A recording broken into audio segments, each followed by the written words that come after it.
ছোটবেলায় ভাবতাম অঙ্ক করলে নাকি জীবনের হিসাব মিলবে, কিন্তু এখন বুঝি অঙ্কও মেলেনি আর জীবনের হিসাবও না। অঙ্কের স্যার বলতেন অঙ্ককে বন্ধু বানাও, কিন্তু আমি অনেক চেষ্টা করে দেখেছি অঙ্ক আমাকে দেখে এমন ভাব করে মনে হয় ওর কাছ থেকে টাকা ধার চেয়েছি। सब क्या देखना पड़ रहा है। তারপরে এক্স আর ওয়াই, এদের সমস্যা কি ভাই? সব সময় এদের মান অভিমান চলতেই থাকে। মানে আমাকে কেন এদের মান খুঁজতে হবে? হ্যাঁ, নিজেরা মান খুঁজে নিতে পারে না? আমি নিজেরই মান সম্মান খুঁজে পাই না। একবার এক্স এর মান বের করো, একবার ওয়াই এর মান বের করো, একবার এর মান ভাঙাও, ওর মান ভাঙাও। আর জিওমেট্রি, একটা ট্রায়াঙ্গেল দেখে বলবে এর এরিয়া বের করো। কেন? ট্রায়াঙ্গেল বের কোনো প্রাইভেসি নেই, যা ইচ্ছা বের করতে বলবে, সবসময় বের করতে হবে।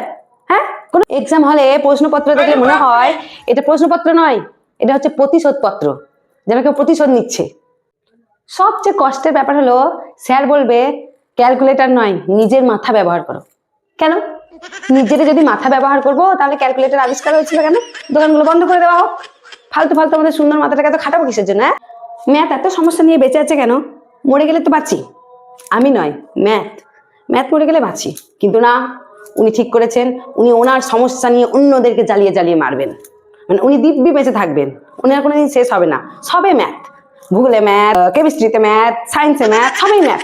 মানে উনি সব জায়গায় থাকবেন, কিন্তু অন্যদেরকে জ্বালিয়ে জ্বালিয়ে খাবেন।